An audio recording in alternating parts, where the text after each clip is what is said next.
Bismillahirrahmanirrahim. A very good morning to all of you. His Excellency Dr. Hala Al-Said, Minister for Planning, Monitoring and Administrative Reform, Arab Republic of Egypt. His Excellency Mr. Maktoum Khusro Bakhtiar, Minister for Planning, Development and Reforms, Islamic Republic of Pakistan. Mr. Ahmad Shahab, Vice Minister, Minister for Transportation, Arab Republic of Egypt.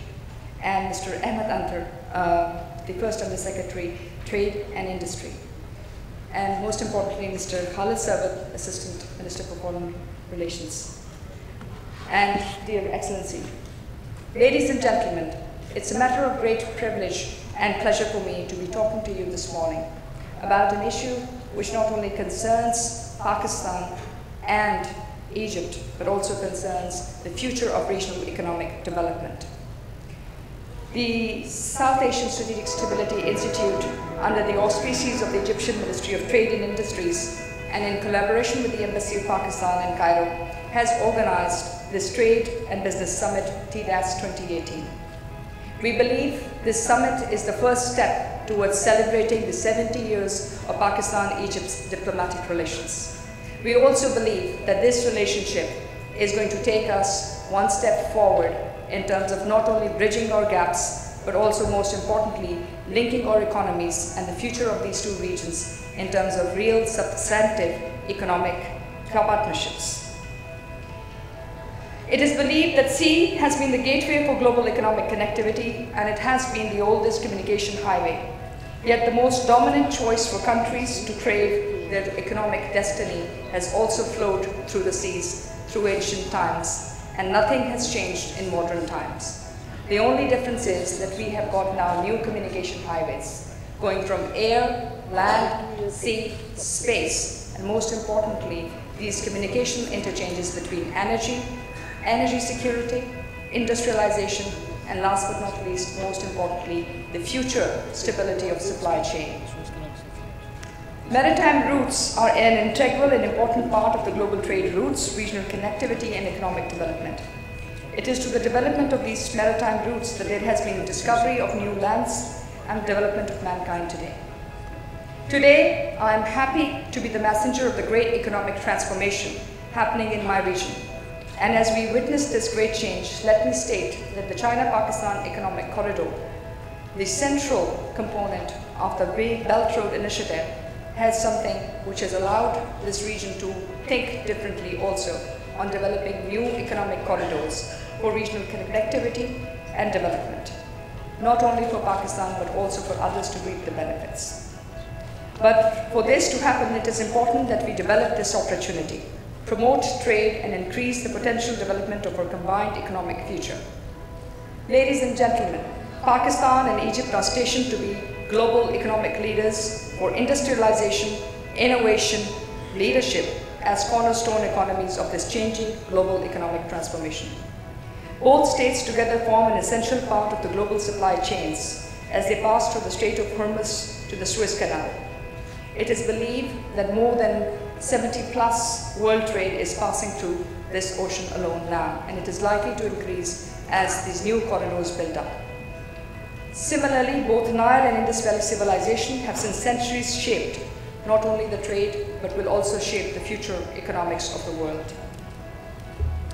There are 3 new communication highways which have been added to it. One is space, second is cyber, third is energy, which will follow the same maritime route of the old Silk Route, inter alia, making Gwadar and Suez Canal the most important connectivity points in global hubs.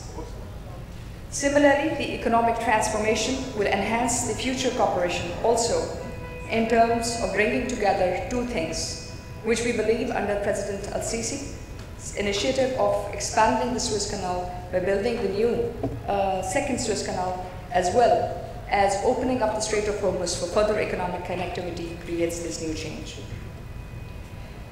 Both countries have centers of excellence. Their experience has now to be transferred into other sectoral developmental curves. Modern trade and industrial clusters are thriving on sophisticated global supply chains, as 80% of the current global trade is settled through these chains. And unfortunately, Pakistan and Egypt, despite having a potential capacity of a huge export surplus, increased industrializational capacity have not been fully recognized in the same sphere as these countries, their leadership, the population, and the industrialization development demands. Pakistan, being the 5th largest country of the world with respect to population, has sufficient industrial base and ample exportable surplus.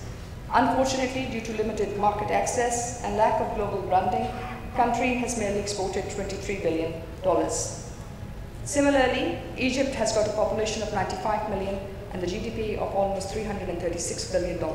Phenomenal, but not so phenomenal given the size and the actual potential of the Egyptian economy, the Egyptian leadership, and most importantly, the trade connectivity which exists now. Termed as the next N11, the two countries can achieve higher rankings on the League of International Economic Players. Once the gaps of connectivity are filled and benefits from lower costs of physical transportation are available along with advanced research and development for a value chain stability. This trade summit is one step towards establishing a new global supply chain. We shall talk about something which will build up on this east-west corridor, as you can see at the back, and perhaps start something which will link us as a north-south corridor, building from Central Asia, Russia, going to Kashgar, and then most importantly, taking Gamadar as a leapway point and connecting to the Suez Canal. We believe that Suez Canal has always played a global role in terms of global trade, but perhaps time has come that the region should also look towards itself and build up on these partnerships. We are extremely grateful for the Egyptian government and the relevant Egyptian ministries which are taking the Egyptian economy forward to be partnering with us in this initiative.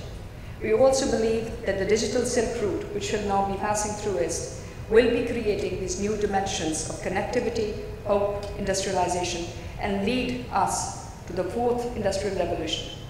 We believe that under the able leadership of the Ministers for Planning and Development, which have so graciously made themselves available for this summit, that under their able leadership, we should be able to build up and alongside with the Ministry of Transportation to ensure that we are able to dominate all these 6 new communication highways, which are now going to pass between the same routes which the old Silk Route had seen, where Nile and the Indus civilization had played a critical role. With these few words, I would just conclude on 3 points and then perhaps outline what the summit holds. First and foremostly, sustainable connectivity is the bigger trade enabler, and it is important that independent initiatives are led by countries which are sitting at these important global connectivity points, global trade potentials, and also benefit from the bigger economic miracles which we see, whether under the form of the BRI or under the CPAC. We believe that this is time that we take important decisions for the future economic stability of our region. We would indulge everybody in this room, as all of you are leaders which are present today, to think seriously about connecting these regions. We would also request you to think seriously about the TDAS summit process. This entire aim is to bring leaders together, connect them in real business development, and also allow them to think differently and afresh on these new ideas and global economic transformations. We do believe that there are global trade wars. Nonetheless, what we understand is that the opportunity is that which is seized. And it is for that opportunity that we are here gathered today. With this, we also understand Africa is the future. And now I will be failing in my duty if I do not state that the TDAS 2018 Forum aims to promote and support an open and unbiased exchange of ideas, demonstrating a continued commitment to a constructive dialogue with the international community, regional partners, key economic stakeholders for an economic development and progress plan for regional connectivity. We believe that Pakistan and Egypt are truly leaders for innovation, trade, industry, youth, and most importantly, a future of economic stability which awaits them. We believe that this summit process will allow for multiple options based on existing trends and future opportunities. With these few words, now I would like to thank our sponsors for the event, the Ministry of Planning and Reforms, Ministry of Maritime Affairs, Ministry of Commerce, Ministry of Industry and Production, Ministry of Defense Production, Ministry of Communication, and Board of Investment. And last but not least, Ministry of Finance, because none of our dreams can actually realize if the Ministry of Finance is not there. So special thanks to the banking sector. And this brings us to the true leaders from the industry which have joined us in this initiative. That is Inaugural from Pakistan, HPL, Orascom, 18, OGDCL, Pakistan State Oil, Mari Petroleum, Atta Group of Companies, Egyptian Businessmen Associations, Pakistan Ordnance Factory, Heavy Industries Textile, Camera, and last but not least, the future of AVRED. Ladies and gentlemen, I conclude that we are all gathered here for we believe that our destiny is to lead our people, our nations, and the world towards a new, vibrant economic future. However, all of this will not happen unless we choose to be the agents of cohesion, bringing together trade, industry, technology, innovation, youth, institutions, but most importantly, leadership. And for that, I personally thank you. And for the single purpose of uplifting the economic future of not only our people, but also our region. I thank you all for being with us this morning, and with the permission of the honorable ministers from Pakistan and the Arab Republic of Egypt, can we declare the summit process open? Ladies and gentlemen, we declare the summit process open, and with these few words, now I shall request Mr. Makhloom Khusro-Bakhtiar, Federal Minister for Planning, Development and Reform, to please kindly come to the podium and share his thoughts. Thank you so much.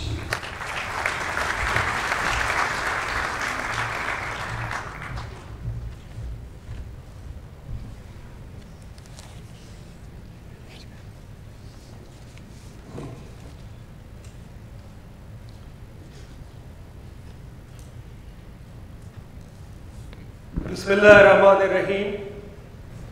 Respected Dr. Maria Sultan, Excellency Dr. Hala Al Said, Minister of Planning, Monitoring, Administrative Reform, Arab Republic of Egypt, whom I had the pleasure of meeting yesterday, and we exchanged a plethora of issues and would be looking forward to learning from our both shared experiences and creating a framework for future cooperative engagements.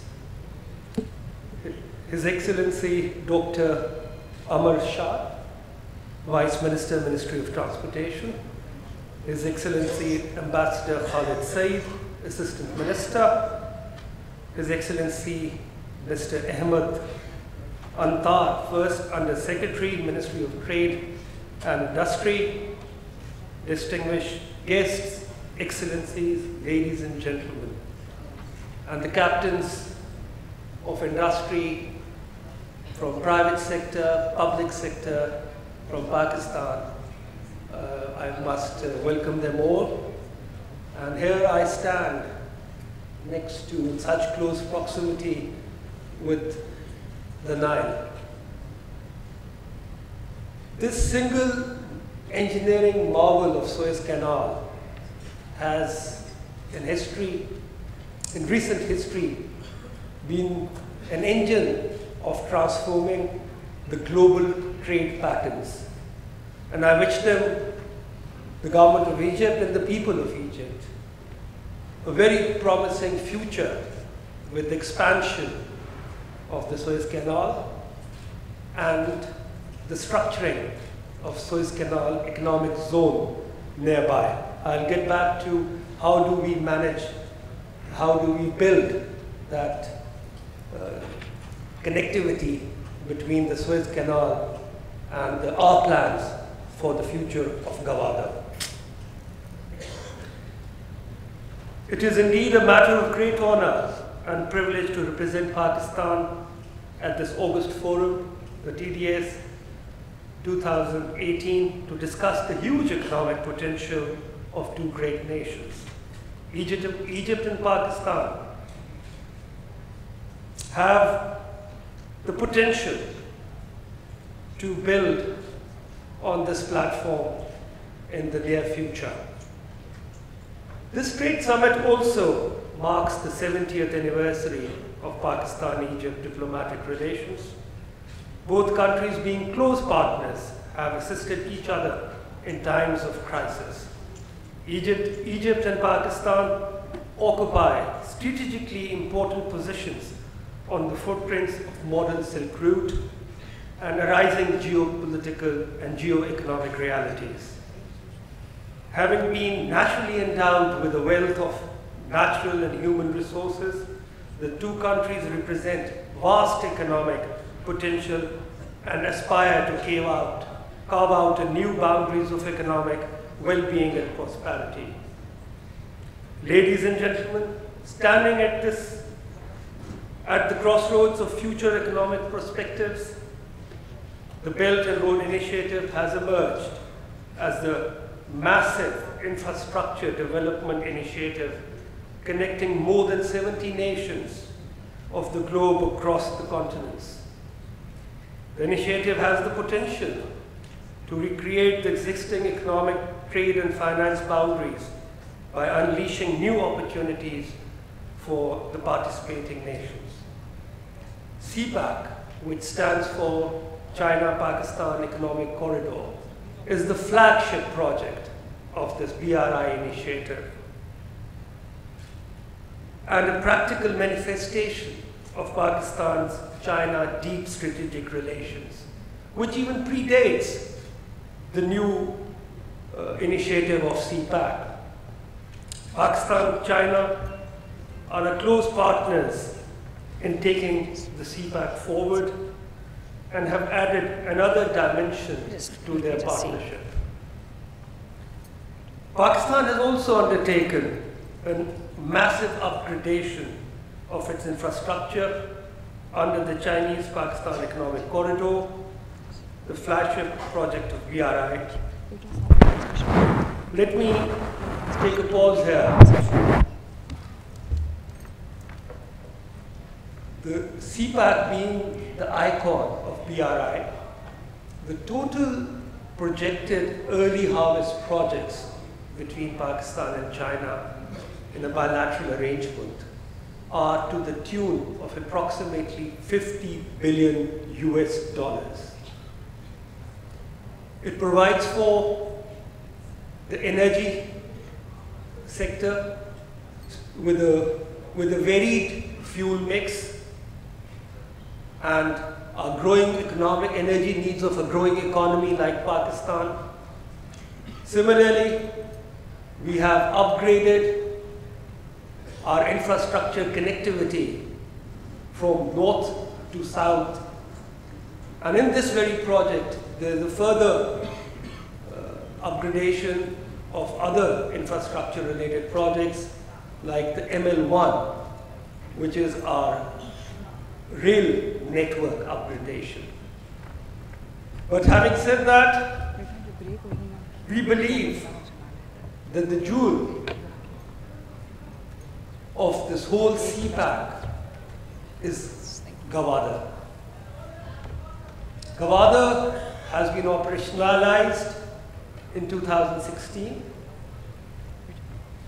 and we are looking at Gawada to play the same transformative role which the Suez Canal has played over the years. And Pakistan and China are fully committed to expanding the base of CPAC and hastening the pace of CPAC. By which I mean that 2 weeks ago, my counterpart was in Islamabad, and we both agreed that this new phase of CPAC, which CPAC is at, is a timely initiative that we should encourage third-country investments, third-party investments. So CPAC and the BRI becomes a very inclusive vehicle for economic growth of not only China and Pakistan, but of the region and contributes positively for the economic growth of global landscape.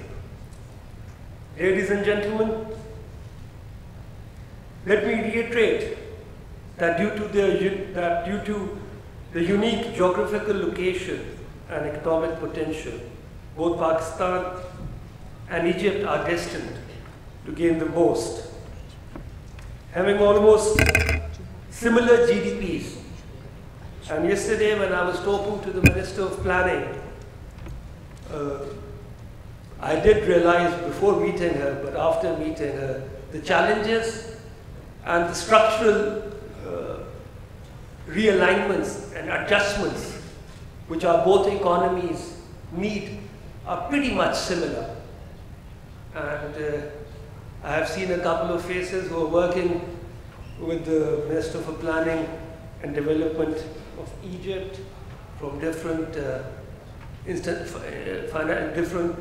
international financial institutions to restructure or to provide them an economic framework. We have the same economic challenges in terms of our current account deficits, in terms of our imbalance of trade. But at the same time, we also have a huge reservoir of human resource, of a country, Pakistan being a country of 200 million people, an economy which is projected to be the 15th largest economy of the world in 2050. And likewise, Egypt to be the 16th largest economy of the world in 2050. So there's a lot which this today, the summit, promises us.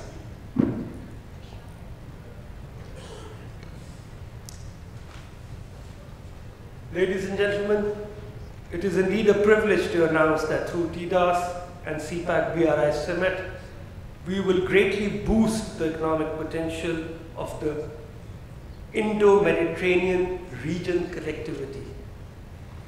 I think this is a word now being coined or framed, but has a very promising tune to it. It's only a matter of harnessing this unique opportunity which both nations can take further steps to enrich each other's economic landscapes. Pakistan is a leading country of the 6 BRI corridors completed in several regions of the world. It is a matter of great pride to me to share that the CPAC has outpaced the implementation of all other corridors and is at most advantageous stage today. We can share our experiences with our Egyptian policymakers and work out, as I said earlier, a framework of regulatory frameworks. Like we are developing a lot of industrial economic zones in Pakistan. We have developed a free trade zone near Gawada.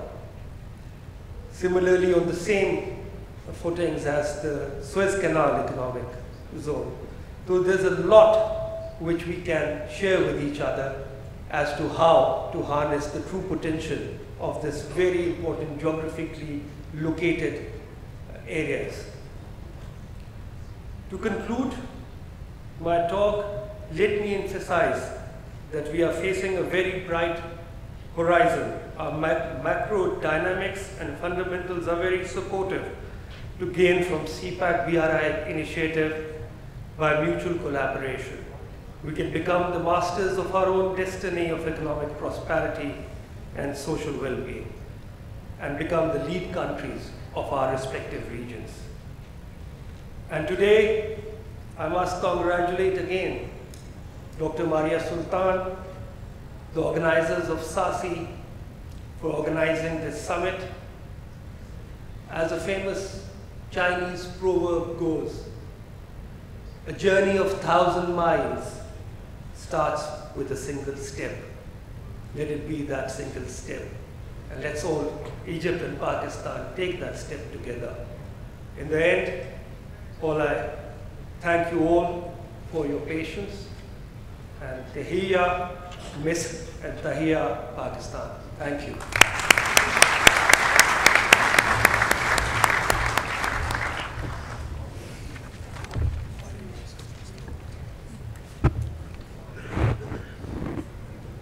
Ladies and gentlemen, I would now like to request the Honorable Dr. Hala Al-Saeed, the Minister of Planning, Monitoring and Administrative Reforms from the Arab Republic of Egypt, to deliver her special keynote address.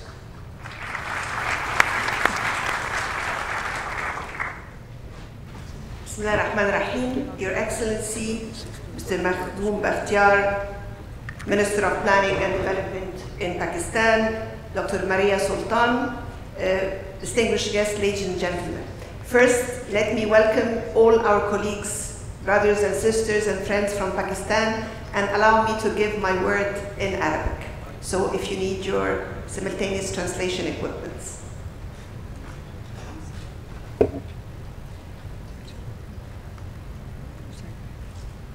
إنه من دواعي سعادتي وسروري واعتزازي بالمشاركة اليوم في افتتاح المنتدى المصري الباكستاني، والذي يعقد بالقاهرة ويتزامن انعقاده مع الاحتفال بمرور 70 عاماً على إقامة علاقات دبلوماسية بين جمهورية مصر العربية وجمهورية باكستان الإسلامية، وكل من السفارة الباكستانية في القاهرة ومعهد الاستقرار الاستراتيجي لجنوب آسيا. وأتوجه بالشكر والتقدير لكافة القائمين على الإعداد والتنظيم الجيد لهذا المنتدى، والذي يمثل منصة هامة للتعاون والحوار بين شركاء التنمية في بلدينا الشقيقتين مصر وباكستان. كما يأتي هذا المنتدى متسقا مع ما توليه القيادة السياسية في البلدين من حرص واهتمام بدفع وتنمية علاقات التعاون الثنائي بين مصر وباكستان في مختلف المجالات، والارتقاء بهذه العلاقات إلى آفاق رحبة تتماسب مع ما يتمتع به البلدان من قدرات وإمكانيات، وما يصبو ويتطلع إليه مواطنين البلدين من آمال وتطلعات. سيدات والسادة الحضور، لعلكم تتفقون معي وكما ذكر معالي الوزير أن مصر وباكستان تمثلان نموذجاً واعداً للتعاون الثنائي في مختلف المجالات، فيرتبط البلدان بأواصر قوية من الصداقة والأخوة، ويجمعهما تاريخ طويل وحافل من العلاقات السياسية والتنسيق المشترك. فكما سبق أن ذكرت، يتزامن هذا اللقاء مع مرور 70 عاماً على إقامة العلاقات الدبلوماسية الرسمية بين البلدين التي بدأت في عام 1948، وتعتز مصر بكونها أول دولة في منطقة الشرق الأوسط التي تفتح فيها جمهورية باكستان الإسلامية الشقيقة سفارة بعد حصولها على الاستقلال مباشرة. والعلاقات بين البلدين منذ ذلك الحين ممتدة، وأثمرت بتوافر إطار تعاقدي ومؤسسي داعم لتنمية التعاون المشترك في مختلف المجالات، في ضوء ارتباط البلدين بالعديد من الاتفاقات الثنائية، سواء في مجال الازدواج الضريبي أو في المجال التجاري أو في المجال التعاون الفني والعلمي الزراعي، فضلاً عن اتفاقية إنشاء لجنة وزارية مشتركة، واتفاق التعاون في مجال النقل البحري، واتفاق تشجيع وحماية الاستثمارات. كما يعزز هذا التعاون أيضاً عضوية البلدين المشتركة في العديد من التجمعات والتكتلات الاقتصادية الدولية والإقليمية والإسلامية. ورغم توافر هذا الإطار التعاقدي والمؤسسي المتميز، إلا أن النتائج ومحصلة هذا التعاون لا زالت محدودة. فحجم التبادل التجاري بين البلدين يتجاوز بقليل 200 مليون دولار. كما لا يتناسب حجم الاستثمارات المشتركة بين مصر وباكستان قدر التطلعات وطموحات البلدين، ولا يتناسب كذلك مع ما يمتلكه البلدين من إمكانيات مادية وبشرية هائلة، وما يتمتعان به من خبرات ومزايا تنافسية في العديد من القطاعات الإنتاجية والخدمية.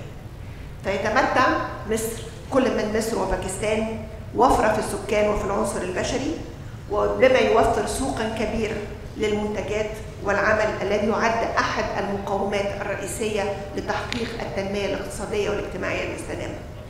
وتتضمن التجربة التنموية الثرية في كل من مصر وباكستان نقاط عديدة للتلاقي، ويمكن أن تسهم في خلق فرص واعدة للتعاون والاستثمار المشترك بين القطاعين العام والخاص في البلدين، وما يسهم أيضا في تبادل الخبرات والتجارب الناجحة بين البلدين. كما تعمل مصر وباكستان باعتبارهما من الاقتصادات الناشئة في ظل ظروف ومتغيرات دولية وإقليمية متسارعة ومتنوعة تخلق فرصا للتعاون، ويشكل أغلبها تحديات تواجه جهود الدولتين لتحقيق التنمية الاقتصادية والاجتماعية والبيئية الشاملة والمستدامة. واسمحوا لي في إطار الحديث عن التجربة التنموية لمصر أن أطلعكم على أهم الجهود التي بذلتها مصر خلال السنوات الأربع الأخيرة لتحقيق الإصلاح الاقتصادي في سبيل تحقيق التنمية الاقتصادية والاجتماعية والبيئية الشاملة والمستدامة، والتي انطلقت في ظل العديد من التحديات والصعوبات التي واجهت الاقتصاد المصري منذ عام 2011. وضعت الدولة المصرية استراتيجية شاملة لتحقيق التنمية تمثلت في استراتيجية التنمية المستدامة رؤية مصر 2030، والتي أطلقتها الحكومة المصرية في فبراير عام 2016، لتكون هذه الاستراتيجية الإطار العام المنظم لبرامج العمل خلال السنوات المقبلة، وذلك حرصاً على اتساق وتواصل الجهود على المدى الطويل مع البرامج والخطط التنموية المرحلية، سواء الخطط السنوية أو الخطط متوسطة المدى. وفي إطار ذلك وفي إطار هذه الاستراتيجية وهذا الرؤية الطموحة، نفذت مصر برنامج إصلاح اقتصادي منذ نوفمبر 2016. نفذت الحكومة المصرية في إطار ذلك العديد من الإصلاحات والإجراءات لتحقيق النمو الشامل وزيادة القدرة التنافسية لمصر. ارتكزت هذه الإجراءات والإصلاحات على عدة محاور، أولها إصلاح المنظومة التشريعية والمؤسسية، فأصدرنا العديد من القوانين والتشريعات التي تهدف إلى رفع كفاءة المؤسسات وتهيئة بيئة الأعمال في مصر. من ذلك إصدار قانون الخدمة المدنية الجديد، إصدار قانون التراخيص الصناعية الذي يقلل مدة إصدار التراخيص من 245 يوم إلى لا يتعدى 30 يوم، قانون استثمار جديد به العديد من المحفزات لبيئة الاستثمار، وقانون الإفلاس أو الخروج من السوق. كل ذلك بهدف تبسيط إجراءات إقامة المشروعات وتهيئة بيئة الأعمال وتشجيع الاستثمار المحلي والأجنبي، فضلاً أيضاً عن إجراءات لدعم وتشجيع المشروعات الصغيرة والمتوسطة من خلال إنشاء جهاز يقوم بالتنسيق بين كافة مؤسسات الدولة لإعطاء دفعة كبيرة لهذا القطاع الحيوي، بالإضافة إلى أيضاً إصدار أو إنشاء جهاز جديد لتنمية هذا القطاع، وقانون جديد يوفر العديد من المزايا والمحفزات لضم القطاع الغير رسمي إلى القطاع الرسمي. المحور الثاني هو العمل على تهيئة البنية الأساسية لعملية التنمية من خلال تكثيف الاستثمار في مشروعات البنية التحتية، وأهمها مشروع الشبكة القومية للطرق، ومشروعات الطاقة بالتوسع في مشروعات الطاقة الجديدة والمتجددة، والمشروع الرئيسي وهو تنمية محور قناة السويس وإقامة المناطق الصناعية والمدن الجديدة، ومن بينها أيضاً إنشاء العاصمة الإدارية الجديدة وغيرها من المدن. لدينا مشروعات ل13 مدينة عمرانية جديدة، وكلها لديها الأثر أو الأبعاد الاقتصادية والاجتماعية للتنمية. وإدراكاً من الدولة المصرية لأهمية تحقيق الإصلاح الإداري كضرورة رفع كفاءة المؤسسات وتهيئة بيئة الأعمال الجاذبة للاستثمار المحلي والأجنبي، تقوم الحكومة أيضاً وفي إطار رؤية مصر 2030 بتنفيذ خطة شاملة للإصلاح الإداري تقودها وزارة التخطيط والإصلاح الإداري بالتعاون مع كافة مؤسسات الدولة، تتضمن تحديث القوانين المنظمة لعمل الجهاز الإداري تدريب وبناء القدرات كمحور أساسي من خطة الإصلاح الإداري، واستحداث إدارات جديدة في التنظيم الإداري للدولة مثل إدارات الموارد البشرية والمراجعة الداخلية والتدقيق. كما تتضمن أيضا هذه الخطة تحسين وميكنة الخدمات الحكومية بما يلبي الاحتياجات ويحقق رضا المواطنين. ورغم صعوبة التحديات التي واجهت أي برنامج إصلاح اقتصادي واجتماعي، إلا أننا بدأنا بالفعل نجني ثمار والنتائج الإيجابية للإصلاحات والجهود المبذولة. وجاء أهمها في تحقيق الاقتصاد المصري أعلى معدل نمو سنوي منذ 10 سنوات ليبلغ 5.3 خلال العام المالي 17-18. تعزز ذلك بتحقيق معدلات نمو موجبة في كافة قطاعات الاقتصاد القومي. كما تغير هيكل الاقتصاد المصري بشكل جذري ليقوده الاستثمار وصافي الصادرات، ويمثلان معا 74% من مصدر النمو المتحقق. ونمت الصادرات غير البترولية من 16 إلى 18 مليار دولار خلال ال9 أشهر الأولى من عام 17-18، وحقق ميزان المدفوعات فائض بلغ 11 مليار دولار، وانخفض العجز الميزاني التجاري بنسبة 58% خلال هذه الفترة. كما ارتفعت الاحتياطات الأجنبية من 14.9 مليار دولار في يونيو 2014، كانت في ذلك الفترة لا تغطي أكثر من 3 أشهر واردات، ارتفعت الآن لتصبح 44.3 مليار دولار في يونيو 2018 لتغطي قرابة 9 أشهر واردات. واستكمالا للجهود التي بذلتها الحكومة خلال الفترة الماضية في إطار البرنامج الوطني للإصلاح الاقتصادي والاجتماعي واتساقا مع رؤية مصر 2030، وضعت الحكومة المصرية أيضا برنامج عمل خلال 4 سنوات القادمة 18-22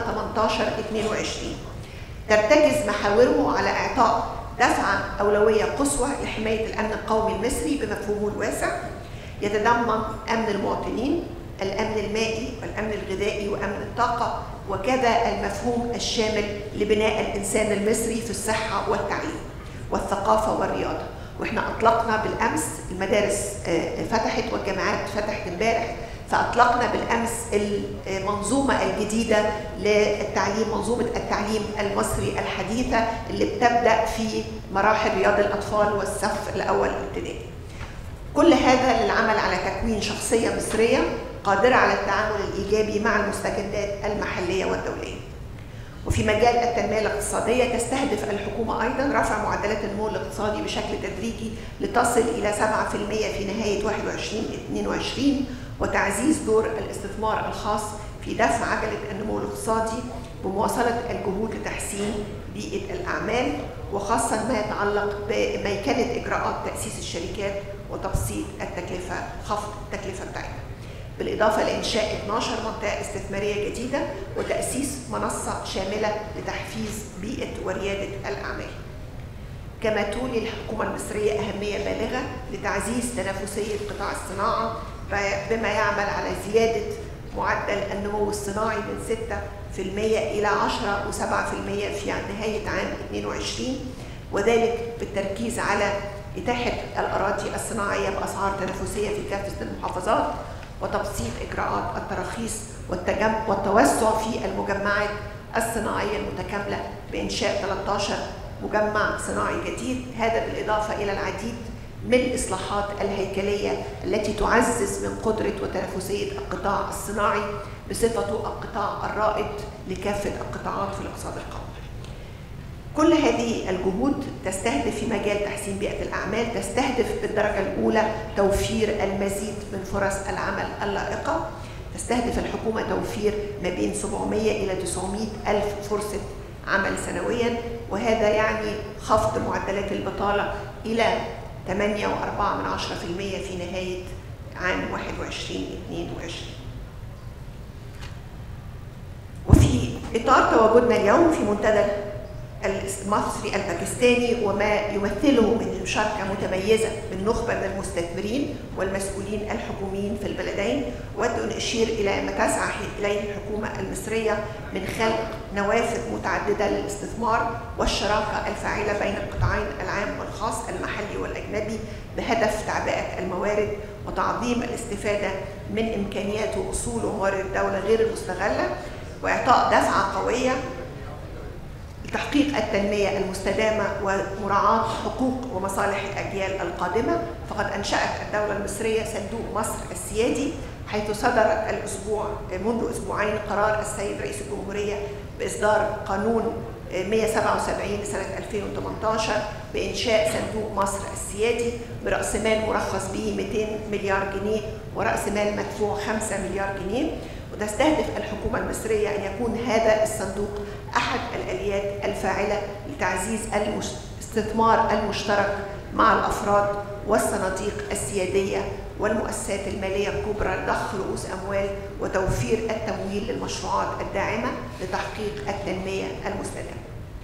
السيدات والسادة، أن الجهود التنموية الداخلية لمصر لم تثنيها يوما عن دورها التنموي الأممي، فتحرص مصر دائما على المشاركة الفاعلة في كافة المبادرات التنموية، وذلك من واقع مسؤوليتها وحرصها الدائم على التعاون مع كافة أطراف المجتمع الدولي تجاه قضايا التنمية العالمية والإقليمية.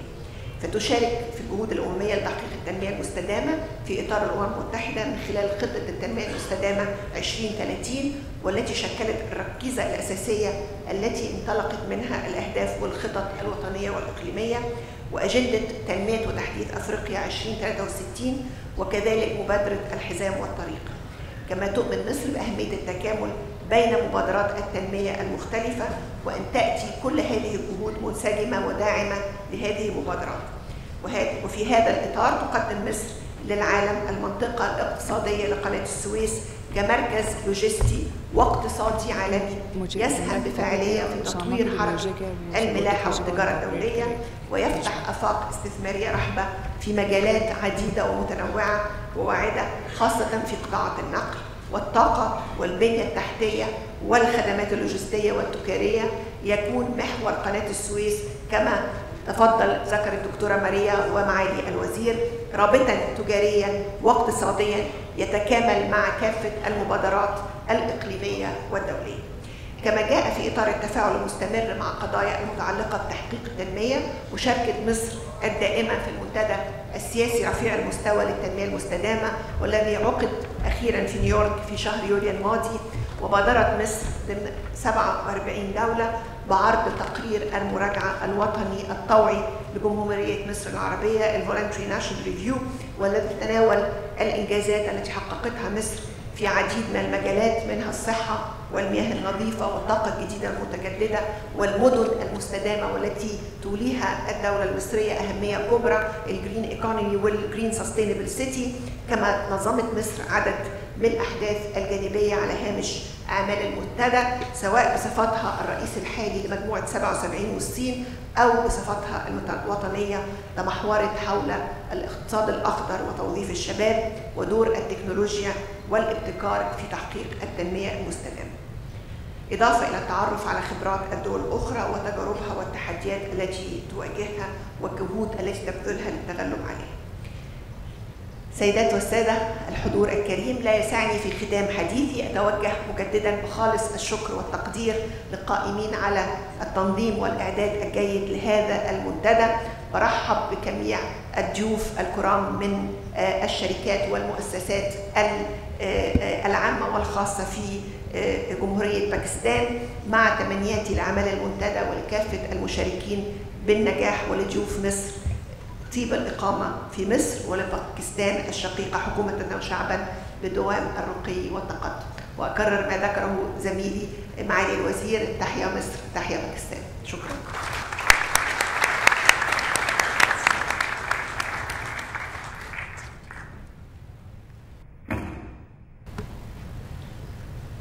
I would now like to request our next keynote speaker, the Honorable Mr. Khalid Sarwat, Assistant Minister of the Ministry of Foreign Affairs of the Arab Republic of Egypt, to deliver his keynote address.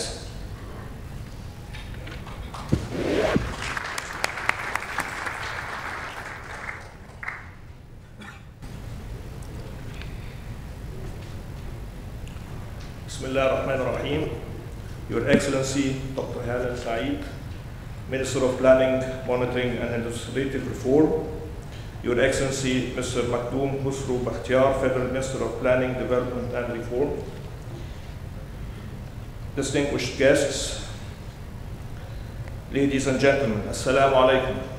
Allow me at the outset to congratulate the South Asian Strategic Stability Institute in collaboration with the Pakistani Embassy in Cairo for the successful organization of this two-day distinguished event and for investing all efforts to guarantee the appropriate participation for this highly anticipated summit.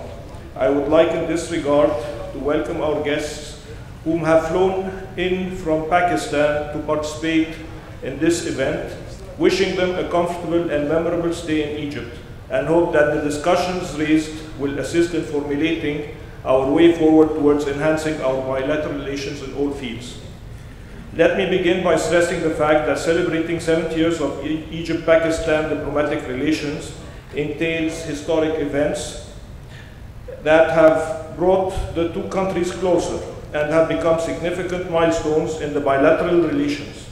Egypt was among the first countries to support and recognize Pakistan's independence in 1947 and readily established diplomatic relations with the new independent Pakistan.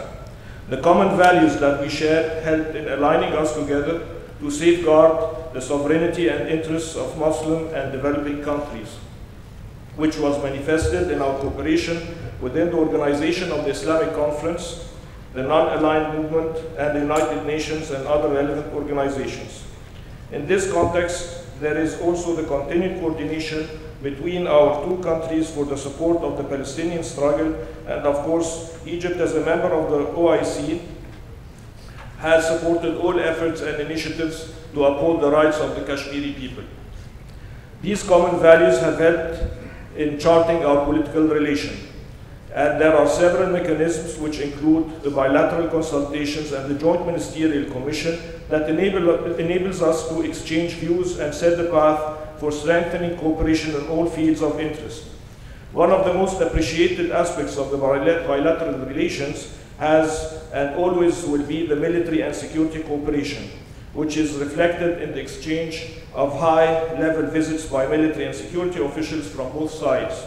Most recent of which was the visit by General Zubair Hayat, German Joint Chiefs of Staff, to Cairo in March 2018, and the visit by General Abbas Kamel, Head of Intelligence, to Islamabad in July 2018. On the economic domain, it's unfortunate that the current trade volume is insignificant compared to the potential that exists for the two countries in the field of trade and investment. The latest statistics for 2017 reveal that the balance of trade is almost $200 million in favor of the Egyptian exports to Pakistan. The figure is quite modest, and there have been some positive steps taken with regards to initiatives adopted to strengthen cooperation in trade and investment, which included organizing several visits for representatives from the various chambers of commerce in Pakistan to Egypt. But most certainly, we need to address this issue and encourage the business community from both sides to actively engage with one another and explore the vast opportunities. I would like to state here that moving forward with our relations requires that we identify our fields of interest where our comparative advantages lie, and to ensure that we fully utilize our capabilities as we need to explore new and innovative avenues of collaboration, especially in light of the restructuring of the regional and global order, where trade and connectivity have become the means to consolidate power and influence. This will require us to push forward with our development agenda and aim to achieve the Sustainable Development Goals as envisaged by the United Nations. And I personally see that Egypt and Pakistan face many serious challenges when it comes to economic and social development, some of which Egypt has successfully managed to overcome, and we will be more than welcome to share our experience and expertise with Pakistan. Allow me in this regard to talk briefly about the political changes that we have witnessed here in Egypt and the recent economic developments. In terms of political change, two revolutions were set in motion by the Egyptian people within the span of 2 years. The first one in 2011 was the outcome of decades of corruption, economic and political mismanagement that led to the desperation, and people revolted for a better future. In 2013, the people revolted against the Muslim Brotherhood rule, whom as a religious group set out to prioritize their group's interests over national security concerns, and they reverted to violence in the streets and to assert their rule. Our second revolution set Egypt on the right path to democracy, moderation, and development. The government over the last 4 years has set out to implement an extremely ambitious development program that included legislative and economic reforms and introduced various programs that aimed at rectifying social injustices and guaranteeing equitable distribution of wealth. The most notable challenges for the economy were the rise of the budget deficit and trade balance, as well as the sharp decline in the international cash reserves. The government successfully addressed these issues as we implemented a 3-year program that was endorsed by the International Monetary Fund. We worked aggressively on fiscal and monetary reform, and as a result, economic indicators for the fiscal year 2016-2017 showed remarkable growth in all sectors, all due to the policies adopted. We addressed our energy crisis, which was among our top priorities, and we are now generating a 25% surplus of electricity, whereby 25,000 megawatts have been added to the national electricity grid from June 2014 to June 2018. Another significant achievement is our substantial increase in natural gas production by 60% since the beginning of 2016. And we are expected to achieve self-sufficiency by the end of 2018 and attain surplus in conjunction with the operation of the natural gas field zone, which has estimated reserves of 850 billion cubic meters of gas and is among the largest in the Mediterranean. With regards to infrastructure, we have constructed 7,000 kilometers of road networks at a total cost of 85 billion Egyptian pounds and nearly 200 bridges at a cost of 25 billion Egyptian pounds. Also, the Ministry of Housing has been working over the last 3 years on constructing several new cities, in the forefront of which is the new administrative capital. The new capital is estimated to cost $45 billion and will cover an area of 700 square kilometers and will house approximately 5 million people.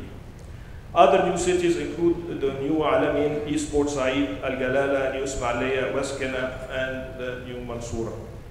We have also given special attention to developing multiple special economic zones, and the efforts in this regard is led by the General Authority for Investment and 3 zones. The most popular of these zones is the Suez Canal Economic Zone. It consists of 4 economic zones and 6 ports.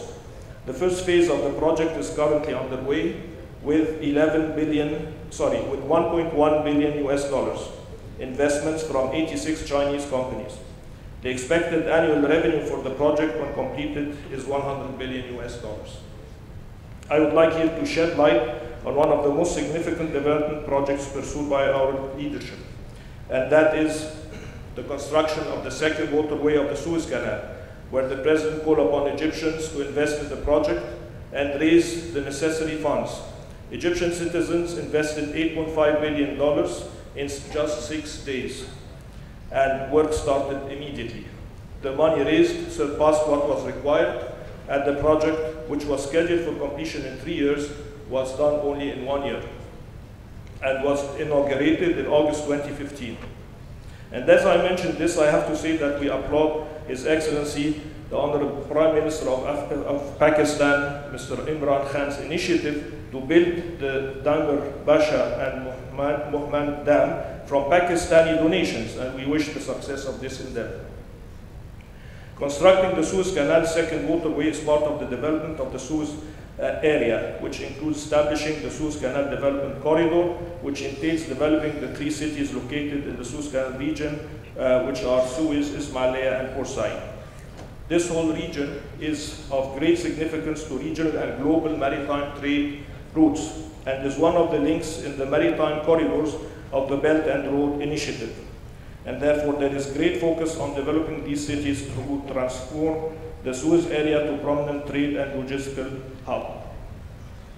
At this point, I would like to revert to the title of this seminar, which entails the building partnership for trade transformation, the Suez Canal and Gawadar Gateway, where China, Pakistan Economic Corridor and Gawadar form also an important link in the Belt and Road Initiative. And we look forward to the deliberations that will take place during this seminar to guide us on how to establish the proper cooperation between the Suez Canal and Gawadar in terms of global and digital connectivity. As connectivity has become a cornerstone of regional economic cooperation and global integration, and is necessary to help drive economic growth and development. I would like to conclude my address by asserting my government's support to all initiatives and endeavors that will help in strengthening Egyptian-Pakistani relations.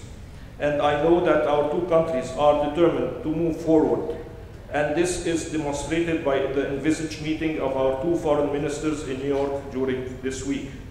Finally, I would like to wish all our guests from Pakistan an enjoyable stay and hope that they will have time to explore the many historical and cultural aspects in Cairo. Thank you very much.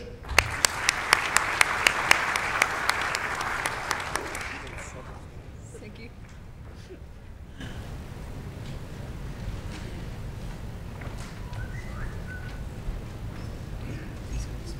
Ladies and gentlemen, I would now like to request our next keynote speaker, the Honorable Mr. Ahmed Antar, who is the first Under-Secretary for the Ministry of Trade and Industry of the Arab Republic of Egypt, to deliver his keynote address.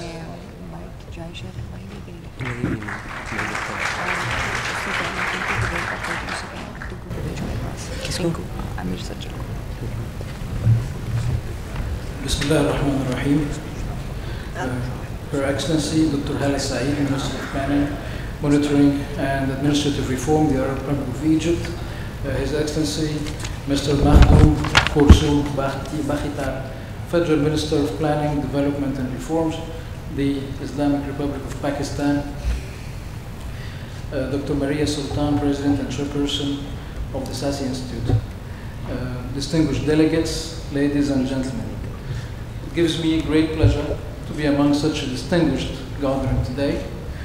At the beginning, allow me to thank the Pakistani and Egyptian entities who exerted all the efforts to hold this important forum that opens a new chapter of economic and commercial dialogue between our two countries, which I believe that it is the right time for government and private sector from both countries to boost the bilateral relations, along with the recent economic development taking place in our two countries in different sectors. Ladies and gentlemen, indeed, this year witnessed the 70th anniversary of establishing diplomatic relations between our two countries, and there is much work to build on this. However, we are at the beginning of a new era of achieving highly ambitious targets for the welfare of both countries. Egypt and Pakistan can and should play a complementary role towards pursuing our mutual interests. Geographic location can tell much about that integration, as Pakistan is located at a very important location in the heart of Asia, and Egypt is enjoying a strategic location as the gateway to both Africa and Middle East. With respect to Egypt and Pakistan's economic and commercial relations, I can see this forum as a great opportunity to promote cooperation, particularly in the sectors of foreign trade, shipping, communications, agriculture, oil and gas, banking, finance and insurance, science and information technology, and supporting women's participation in the economy and international trade. Our governments and business communities have worked closely over the past years to strengthening our economic and commercial relations. However, it shall be highlighted that Egypt and Pakistan's bilateral trade and investment figures are not yet fully reflective of the potentials of our economies. And in this regard, I would like to emphasize Egypt's ambitious plan of boosting the volume of bilateral trade with Pakistan. It is also worth emphasizing that we strongly support the coordination of bilateral efforts between our two countries under the umbrella of the Belt and Road Initiative. And it is important for us to stress on that Egypt is an important and significant hub along the maritime Silk Route due to the historical and strategic importance of the Suez Canal in supporting and facilitating the international trade movement, linking the trade of 3 continents, Africa, Asia, and Europe. It is considered as the most important navigation line in the world, as 1/10 of the world trade goes through it, in addition to 22% of the world container trade. Egypt's government pays great attention to the Suez Canal. In this context, the Egyptian government has announced the national project for the Suez Canal development, which is fully harmonized with the Belt and Road Initiative. The national project aims to attract more investments in Suez Canal corridor. The project includes the establishment of industrial and technological zones and logistics centers, including storage, unloading, packaging, transport, and other services to ease the canal navigation and vessels movement. In addition to promote the shipbuilding industry, besides upgrading 6 ports, Arish, Port Said, East Port Said, Suez, Ain Sokhna, and El Tour.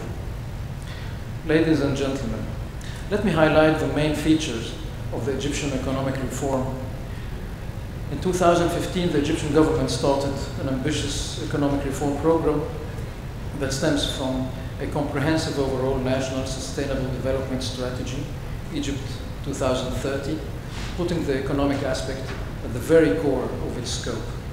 It aims at creating a modern, open, democratic, and productive society. We are committed to continue supporting a market which is competitive, diversified, and knowledge-based. We also encourage a private sector-led economy characterized by a stable macroeconomic environment with an aim to generate adequate and productive job opportunities coupled with a sustainable inclusive growth. Along with the reform program, Egypt adopted the new investment law with the main objective of improving the business climate through a series of guarantees and incentives for national and foreign investors alike, and which was accompanied by reforming several investments-related legislations, including the Companies Law, the Industrial Licensing Law, the Industrial Land Allocation Amendment Law, and others. Moreover, His Excellency Mr. Abdel Fattah al-Sisi, President of the Arab Republic of Egypt, has recently inaugurated the Investor Service Center that made starting a business easier by merging procedures at the one-stop shop. At the center, there are representatives from relevant government authorities to facilitate required approvals and expedite the investment process. As part of Egypt's investment law's new reformist measures to improve the ease doing business. On the other hand, the Egyptian government applied in 2016 a flexible exchange rate regime with the floating of the Egyptian pound, the foreign exchange market normalized, and the parallel market for foreign currency disappeared. At the same time, we have worked on several mega projects, among those the development of the Suez Canal Economic Zone, offering 28.5 million square meters of industrial land for investment. This is 3 times more than what we offered between the years 2007 and 2015. The Golden Triangle project in southern Egypt, which aims at establishing an economic, mining, and touristic area on the coast of the Red Sea. The launch of Egypt's planned agriculture mega project, a new and ambitious plan for the reclamation of 1.5 million hectares of desert land. Pumping gas from Zohar field, this project will make Egypt self-sufficient in gas production over the next 2 years, hence would lower the energy cost for industrial purposes, thus will have direct positive implications on investment returns. Adding 7,000 kilometers to the roads network, building the new administrative capital, efforts are ongoing to massively increase the power generation capacity through various mega projects already in place, building new ports and airports. As an outcome of the ongoing economic reforms, the government of Egypt has revised at the beginning of 2018 its economic growth forecast for the fiscal year 2017-18 to be up to 5.3%, as compared to the previous forecast of 4.8%, resulting in Egypt's outlook for the period 2020-2024 to reach 5 to 6% average real GDP growth rate. Ladies and gentlemen, the Ministry of Trade and Industry of Egypt has adopted a comprehensive development strategy for the period 2016-2020, aiming at enhancing the competitiveness of the Egyptian products, increasing our exports and accessing new markets. To this end, we have adopted several measures to attract national and foreign investments in the industrial sectors of Egypt. Furthermore, we have recently launched the Industrial Investment Map, which includes around 4,800 investment opportunities available in 8 different industrial sectors in different governorates of Egypt: the engineering sector, chemical sector, the food industry, the textile industry, the mining industry, pharmaceutical industry, the metal industry, and leather industries. According to the latest trade figures, the trade volume between Egypt and Pakistan reached about 200 million USD in 2017, and it shall be highlighted that Egypt and Pakistan bilateral trade and investment figures are not yet fully reflective of the potentials of our economies. Yet we are looking forward to realizing our ambitious plans of increasing the volume of bilateral trade with Pakistan. Moreover, it is our view that not only trade should be privileged and subject to preferential terms, but we are looking forward to inviting the business community in Pakistan to pump their investments in the Egyptian market. Ladies and gentlemen, I wish all companies on both sides to conduct constructive deals based on win-win merits. Such events provide the perfect platforms for the public and private dialogue among the officials and the business communities alike, and undoubtedly contribute to further enhancing the bilateral relations on all levels. Finally, I would like to thank the South Asian Strategic Stability Institute, SASI University in Pakistan, for organizing this event, and to wish you all very fruitful meetings. Also, I would like to confirm that the Ministry of Trade and Industry of Egypt will exert all efforts to enrich and deepen the economic relations between Egypt and Pakistan, and to open new horizons of cooperation between our two countries. Thank you very much.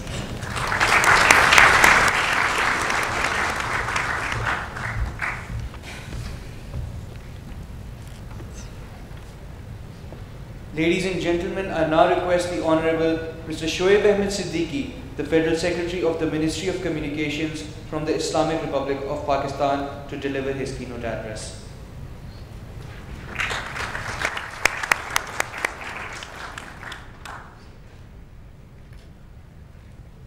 Bismillahirrahmanirrahim.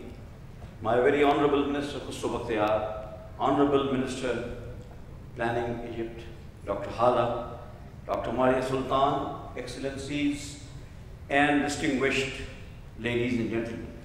It is indeed a very happy moment to be here at this August summit, which has been organized with a thought and vision, with a purpose of sincerity, to bring the people of various regions and areas together. And we cherish, when we stand here, when we sit here, the great relationship between Pakistan and Egypt, the 70 years of friendship, which would definitely turn into centuries of friendship as time rolls by very quickly. I would like to just build upon whatever has been said, and without repeating whatever thought-provoking observations have been made, I would like to mention the efforts of SASI, the thought behind this whole thing. When I was Secretary Planning, probably had a meeting with them 6-7 months ago, even a little more period. And they had a discussion with us at the government level, and we could foresee what visionary thing is coming up.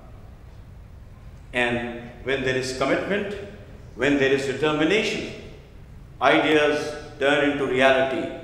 And the presence of such a large audience with dignitaries and illustrious personalities from Pakistan and Egypt has proved that anything that starts with sincerity and commitment attains success.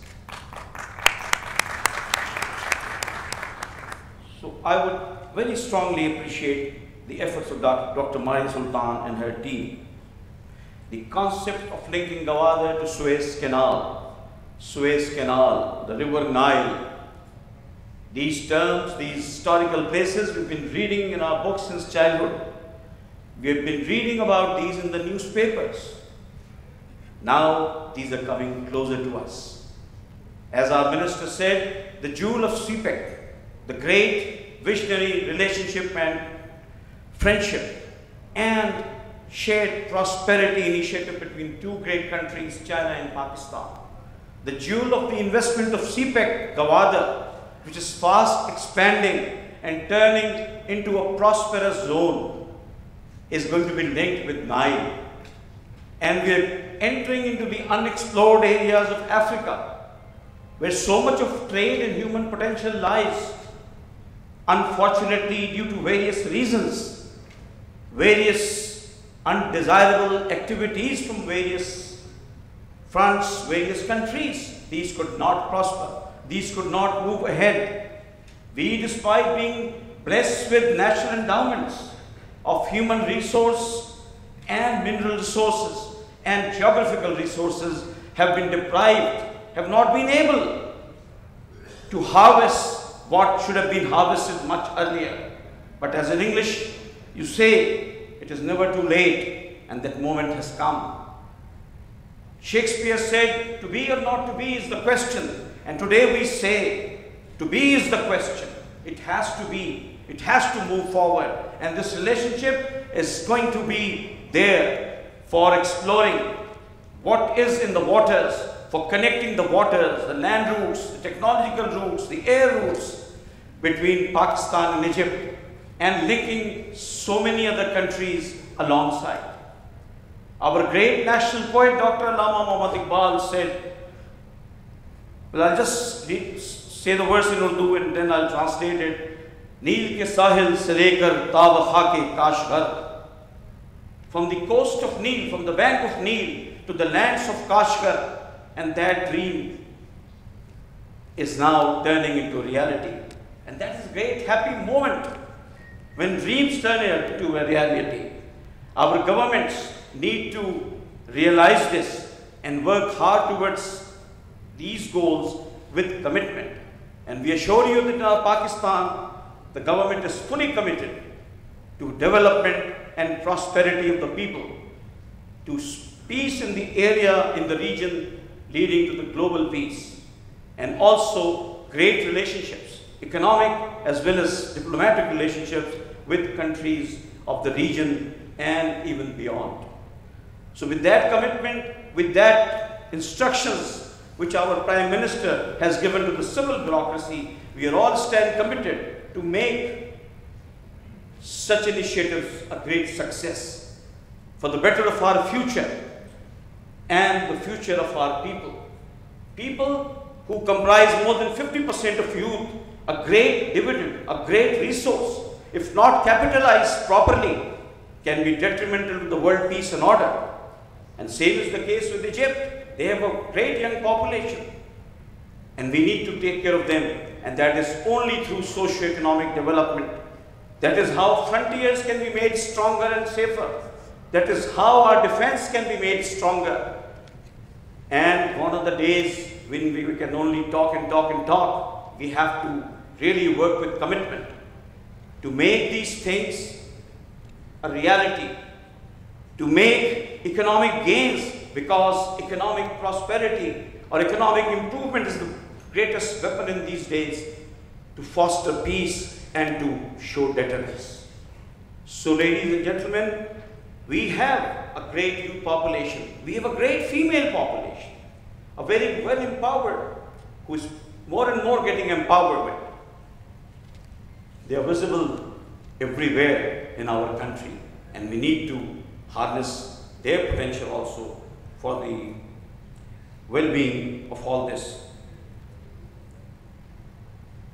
The straight transformation and building partnerships is the key. CPEC has provided us the basis to understand all this, and TDAS 18 is taking it forward. We have to take advantage of the commonalities between Pakistan and Egypt, improve the value chain and the supply chain. People to people friendship and understanding is the most important. We need to engage people at all levels: business, academia, students,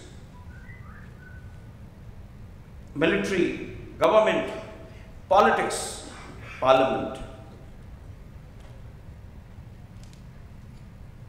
Just a few numbers. The initiative encompasses nearly 70 countries with a population of over 4.8 billion people, more than half the planet's population. It covers economies with a total sum of $21 trillion, accounting 62% of the world GDP and about 65% and 30% of global land and maritime-based economic production respectively. We are of the consideration that meaningful trade in the region cannot take place without better cooperation on transport, infrastructure and connectivity among the countries. So our prime objective would be to enhance regional connectivity, improve efficiency of transport and trade logistics sector, bring in facilitation and improve delivery. Ladies and gentlemen, it's a challenge for our Ministry of Commerce. It is a great challenge for our worthy ambassador here in Cairo to build upon what is talked about today, what is decided and what is worked out in the conference, and follow it up very strongly to reach the logical end, because without that you would not be able to achieve what would be talked about here. It's a great challenge and a great trust from the people of both countries. Today a candle is being lit up. You have to save it against the winds of opposition and waves of conflict. And as my minister quoted a Chinese saying, I quote another one: don't give me a fish, teach me how to catch a fish. Yes, this summit is going to teach you to not to be dependent on aid, but go for trade. Thank you very much.